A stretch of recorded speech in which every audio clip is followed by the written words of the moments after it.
अब हम लोग बात करेंगे पंचम भाव की। हम्म? तो पंचम भाव का नाम आते ही सबसे मतलब आपको क्या लगता है, क्या इससे विचारा जा सकता है, जाना चाहिए?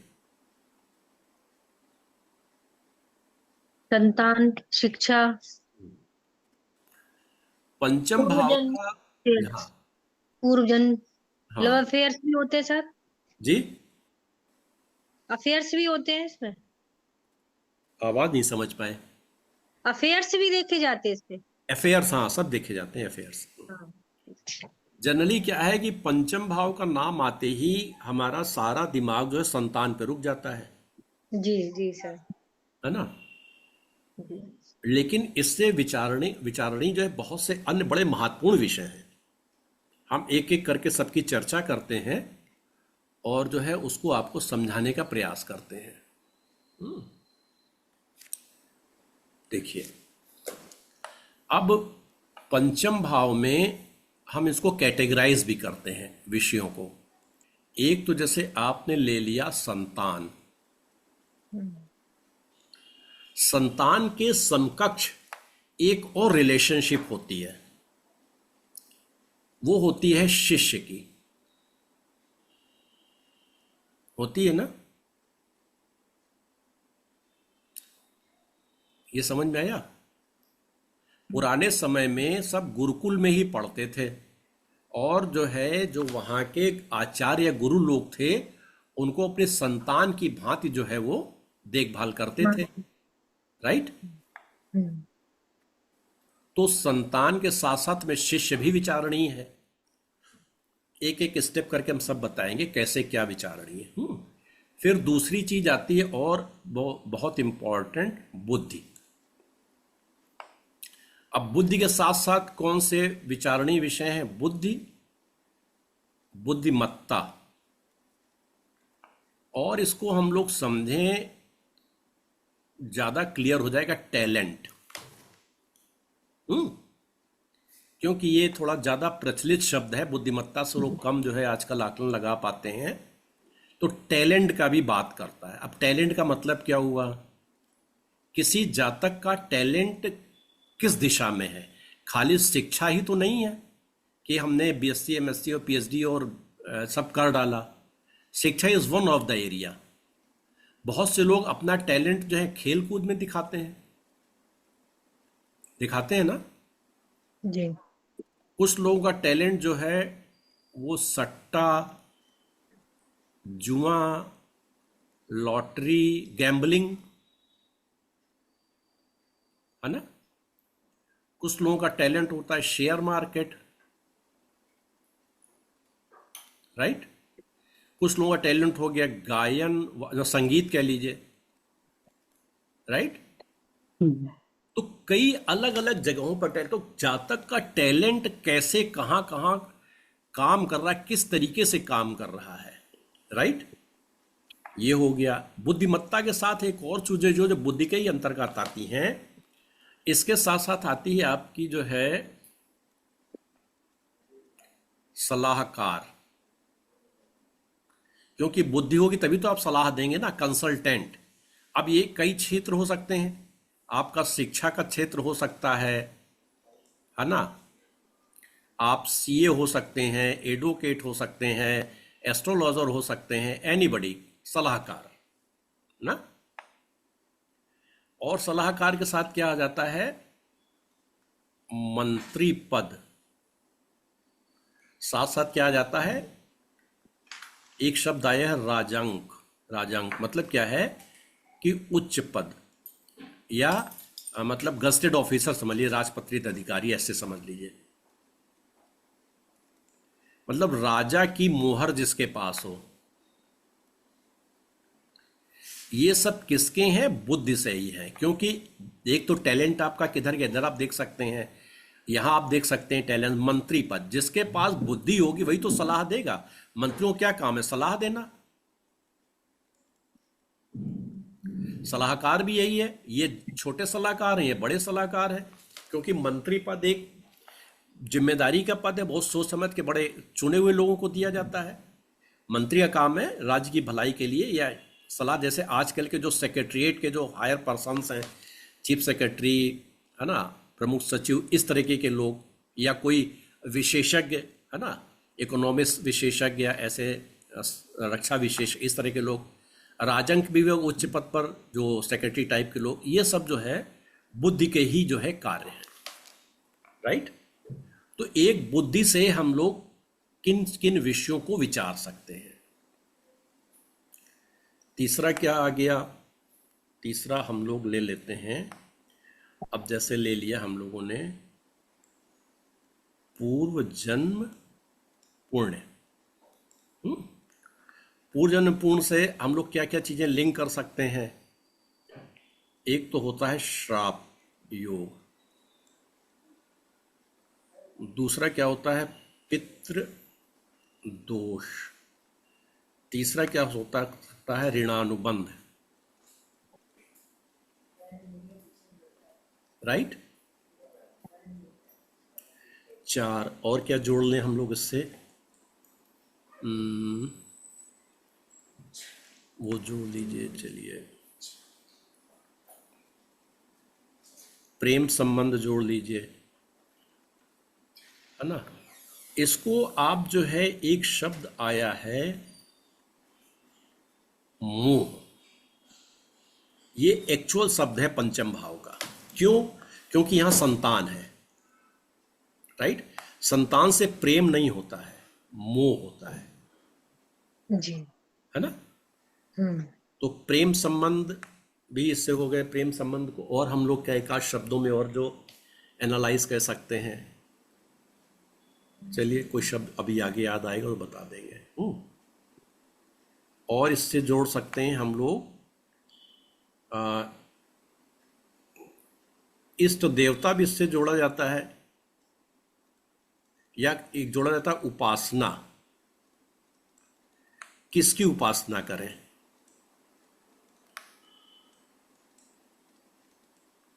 है ना। इसी इसका शब्द आया है मंत्र पदा, है ना, जो शब्द किताब में लिखा मंत्र पदा, यानी किसका मंत्र जपें,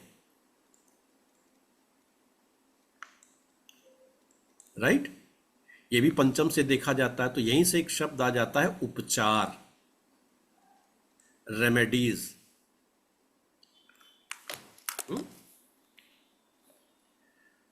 और क्या हो सकता है इससे? अभी इतना मुझे याद आ रहा है, और कुछ याद आएगा तो वो भी हम आपको बताते चलेंगे। जैसे ये आप लोग बताइए कोई और बच रहा हो। बस तो बहुत रहे होंगे मुख्य मुख्य, जो मतलब जनरली जो पूछे जाते हैं प्रश्न, उन्हीं पे मैं फोकस कर रहा हूं। और कुछ बताइए जो याद आ रहा हो।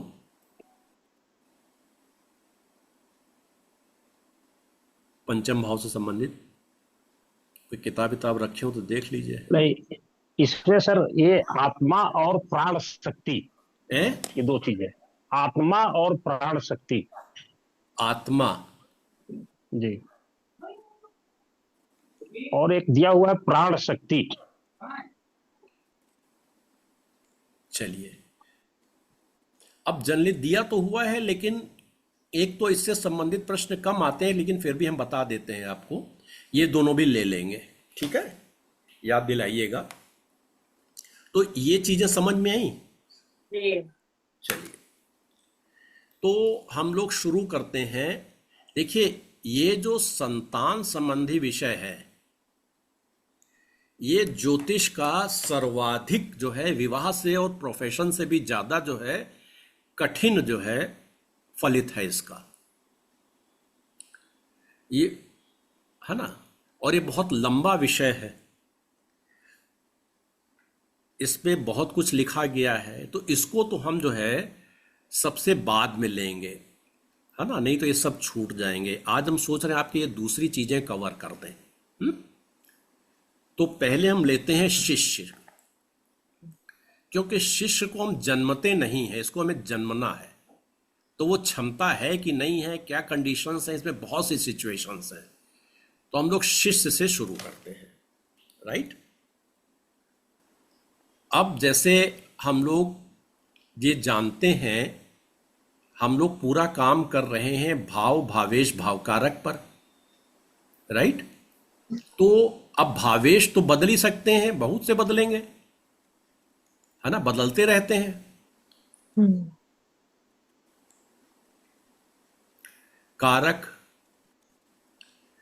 इस भाव का मुख्य कारक तो गुरु है। जब हम लोग संतान पढ़ेंगे तब इसके महत्व को और अलग से समझेंगे। अभी हम लोग शिष्य की बात कर रहे हैं। शिष्य क्या करने आते हैं? पढ़ने आते हैं, है ना, शिक्षा लेने। तो ये पढ़ने आने हैं, ये पढ़ाई किसका काम है?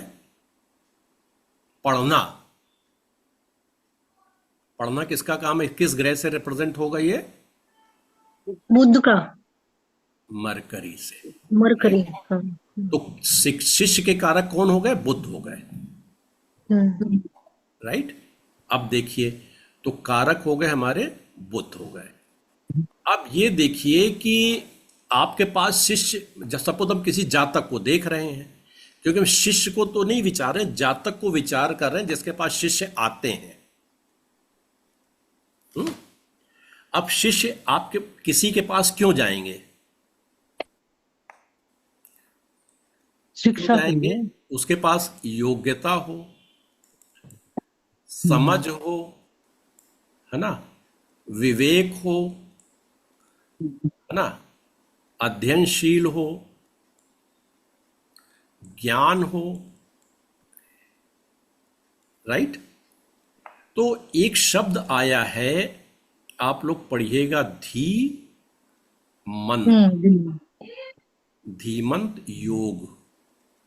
धीमंत माने कौन होता? धीमंत माने ऐसा व्यक्ति जिसमें विवेक हो, है ना, समझ हो, ज्ञान हो, बुद्धिमान व्यक्ति हो, समझदार व्यक्ति हो, यही अध्ययनशील हो, राइट। ये होते हैं धीमंत। धी माने होता है बुद्धि। धी का मतलब क्या होता है? बुद्धि। जो अपना गायत्री मंत्र उसमें है ना, आया है ना शब्द ये, धियो यो न प्रचोदयात्। मही। मही माने पृथ्वी। हम्म, पृथ्वी पर जो हम आए तो बुद्धि, इस तरह का कुछ उसके अर्थ है, राइट। हम्म, तो एक ये बात आई कि धीमंत योग मतलब क्या हुआ है कि किसके पास शिष्य आएंगे? जिसके पास धीमंत योग बन रहा हो, अर्थात ऐसा जातक जो समझदार हो, ज्ञानवान हो, विवेकशील हो। तो कुंडली में कैसे देखेंगे हम लोग? वैसे तो लग्न लग्नेश ही है सब कुछ, हम्म, हम्म, और पंचम भाव बुद्धि का भी है, लेकिन धीमंत योग के कुछ और भी एक योग जो है, जैसे लग्न तो हमारी है ही है, ये क्या है हमारा मतलब माइंड है ये, यहाँ मस्तिष्क है हमारा लग्न में, और लग्नेश क्या है? उस मस्तिष्क का संचालक है। इसको हम ये कह सकते हैं चेतना, कॉन्सियसनेस। कॉन्सियसनेस, चेतना मतलब है कि लग्नेश जिस भाव में बैठता है या जिस ग्रह के साथ बैठता है, चूंकि इसमें चेतना है, चेतना माने अलर्टनेस, उससे आदान प्रदान करता है, कुछ लेता है कुछ देता है। अब चूंकि यहां लग्नेश है तो कुछ सब लेना ही लेना है दूसरों से, क्योंकि सब लोग इसी के लिए हैं। तो ये लग्नेश जो है, जो सबसे ले रहा है जिसको, ये अपनी चेतना जो है के माध्यम से दूसरों से क्या ग्रहण करता है। तो एक योग बनता है कि यदि लग्नेश किसके साथ? तृतीयेश और षष्ठेश के साथ युत हो। यह भी कहा गया है कि तृतीय या छठे भाव में हो, षष्ठ भाव में, यानी लग्नेश का संबंध ये तृतीयेश, षष्ठेश, तृतीय, छठे भाव से हो जाए तो धीमंत योग बन जाता है। अब तृतीय भाव में ऐसा क्या है? केपी के का जो थर्ड हाउस है, यहां मिथुन राशि है, और सिक्स्थ हाउस में क्या है? कन्या है।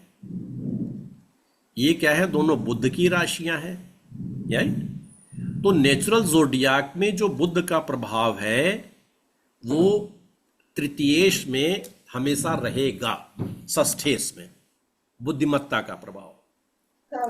तृतीय भाव वैसे भी जो है मानसिक रुझान का भाव है, राइट।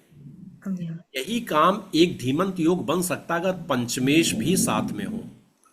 यदि लग्नेश प्लस पंचमेश हो जाए तो भी जो है धीमंत योग बनता है। जाओ उधर। ठीक है, कुछ पूछना है?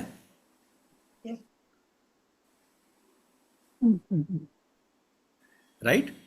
तो तृतीयेश और षष्ठेश क्यों लिए गए? क्योंकि इनका जो है बुध के काल पुरुष कुंडली के बुध से संपर्क है, संबंध है। पंचमेश तो है ही है, राइट। तो ये धीमंत योग बनता है। अब एक प्रश्न यहां ये आया कि कहा गया लग्नेश तृतीय भाव या छठे भाव में हो या पंचम भाव में हो, तो ये खाली इस भाव में जाने से या इन भावों में जाने से बहुत अच्छा धीमंत योग नहीं बनेगा, नहीं बनेगा। लेकिन जब इन्हीं के भावेशों से वो संपर्क हो जाएगा तो अच्छा योग बनेगा। कारण ये है कि भाव जो है ना निर्जीव है, वो इंटरेक्ट नहीं करते हैं। इंटरेक्ट कौन करता है? भावेश, क्योंकि इसी में चेतना है, भावेश में ही तो। क्योंकि ग्रह है ना, ये ग्रह चेतन है ना। तो अगर भाव में गया तो उसमें जिज्ञासा तो है, लेकिन चूंकि भावेश से नहीं कांटेक्ट तो उसकी जिज्ञासा पूरी नहीं हो रही है।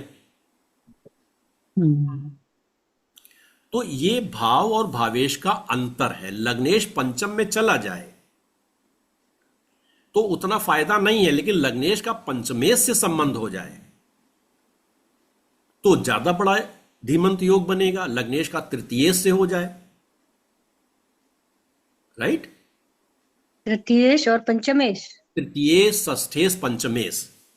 अच्छा। क्योंकि तृतीयेश और षष्ठेश क्या है? काल पुरुष की कुंडली के बुध है, है ना। जी। अब यही कहें कि लग्नेश और बुध से क्यों नहीं हो सकता है? बुध तृतीयेश ना हो या षष्ठेश ना हो, लेकिन बुध के पास बुद्धि तो है, कुछ तो वो देगा। जी। अब वो अष्टमेश हो जाए बुध तो थोड़ा सा उसको ट्विस्ट कर देगा। बुद्धिमत्ता तो दी, लेकिन उसका जो है थोड़ा सा वो मतलब वो आधार बदल दिया उसने, राइट। तो इसीलिए जो है बुध का जुड़ना भी बुद्धिमत्ता देता है। लेकिन अगर बुध जो तृतीय षष्ठेश होकर के जुड़े तो बहुत अच्छा बुद्धिमंत योग के लिए, और कुछ नहीं। यहां मैं फिर आपको बता दूं, हमेशा ये देखिए कि हम ग्रह को किस संदर्भ में देख रहे हैं। बैठो जाके ना। हमेशा संदर्भ के बगैर ग्रह का आकलन अधूरा है, हम भटक जाएंगे। ज्योति को दे रही थी, काम लगे नहीं रहते थे। ठीक है। देखिए, इसका हम एक दो चार्ट हमारे पास है, मैं ऐसे ही बना के दे देता हूं। वैसे आप लोग भी इसको देखिएगा, और कैसे शिष्य से जो है संबंध इसका, अब शिष्य का क्या रोल है। जब धीमंत योग बनेगा तो वो जातक क्या होगा? ज्ञानवान, बुद्धिमान, है ना, समझदार, ये सब होगा।